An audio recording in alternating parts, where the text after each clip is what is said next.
Imagine writing a story so intense and original that for 10 years, everyone rejects it. Too weird, too violent, too risky. That's exactly what happened to Hwang Dong-hyuk, the creator of. For a decade, his script about desperate people playing deadly children's games sat on a shelf collecting dust. Then, Netflix took a chance and everything changed. That forgotten script became the biggest TV show in the world, topping charts in over 90 countries. Suddenly, what was once too grotesque became the most watched show in Netflix history. It's a wild, real-life comeback story, from endless rejection to global phenomenon. Prove that sometimes, the world just needs time to catch up to your idea. The show's explosive success is a lesson for dreamers everywhere. Don't give up. It's about money, choices, and survival. Universal themes that hit home for millions. And it all started with a script that waited 10 years for its moment. So how did a South Korean drama with no international stars capture the world's imagination? Let's find out. Back in 2008, during a global financial crisis, Hwang Dong-hyuk was broke, living with family, and reading survival comics in coffee shops.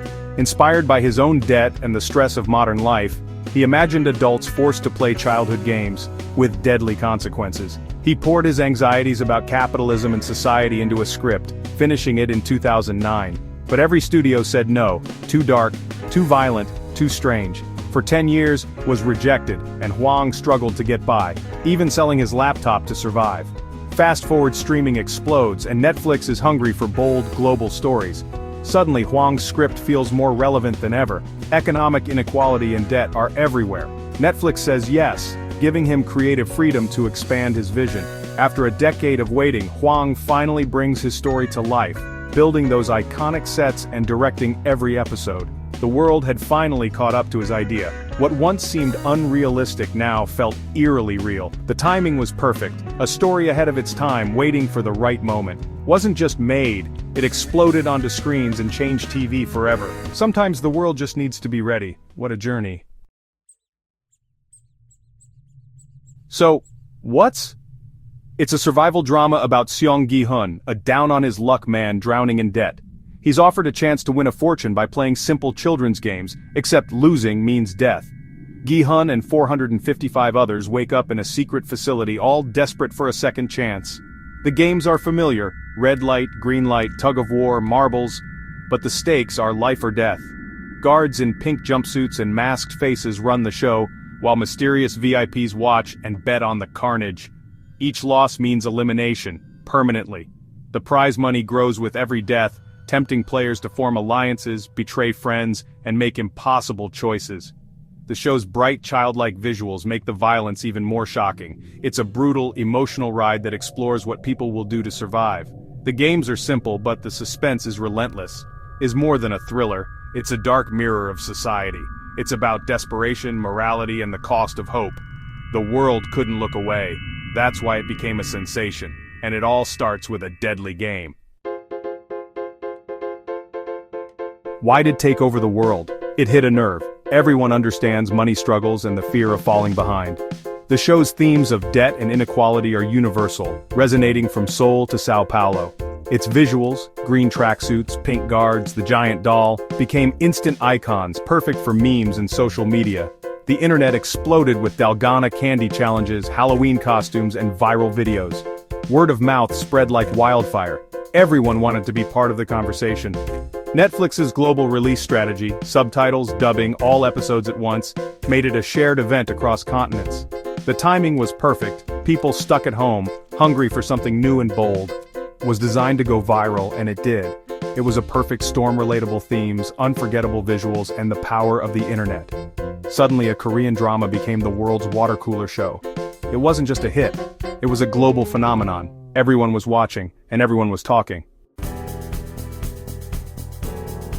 Wasn't just popular, it was a cultural earthquake. Over 142 million households watched in the first month, making it Netflix's biggest series ever. The show generated nearly $1 billion in value for Netflix, all from a modest budget. It sparked global trends. Green tracksuits, white vans, and Dalgona candy flew off shelves. But the impact went deeper. In South Korea, it fueled debates about debt and inequality. Labor protests used its imagery.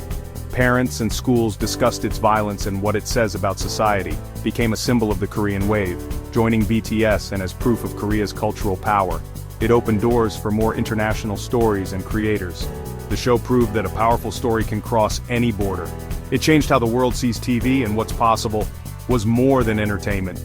It was a game changer, and its influence is still growing. With massive success came massive scrutiny. Critics praised for its writing, social commentary, and Lee Young-jae's performance.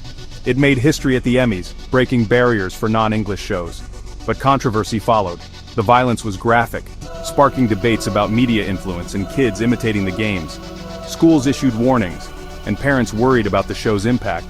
Some viewers criticized the ending and the VIP characters, while others pointed out similarities to earlier survival stories. The originality debate raged online, but the creator stood by his vision. Despite the backlash, most agreed was both thrilling entertainment and thought-provoking art. It made people question society, morality, and what desperation can drive us to do. The show's power was in its ability to entertain and disturb at the same time. That's what great storytelling does. Got the world talking, for better or worse. And that's a legacy few shows achieve. So what's next? The game isn't over. After that cliffhanger ending, fans demanded more, and they're getting it. Season 2 is on the way, with creator Hwang Dong-hyuk promising Gi-hun's return and new twists. The universe is expanding. Netflix launched a reality competition, which became a hit itself. The franchise is growing, and its influence is reshaping global TV.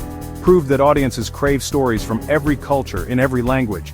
Subtitles are no longer a barrier. Great stories travel everywhere. The show's legacy is clear, more diverse, original stories for all of us. But at its core is a mirror, forcing us to question the fairness of our own world. It's about humanity, our kindness, our cruelty, and the systems that push us to the edge. As we wait for the next chapter, one question remains. How do we make sure a world like never becomes reality? That's the challenge for all of us. And the story isn't over yet.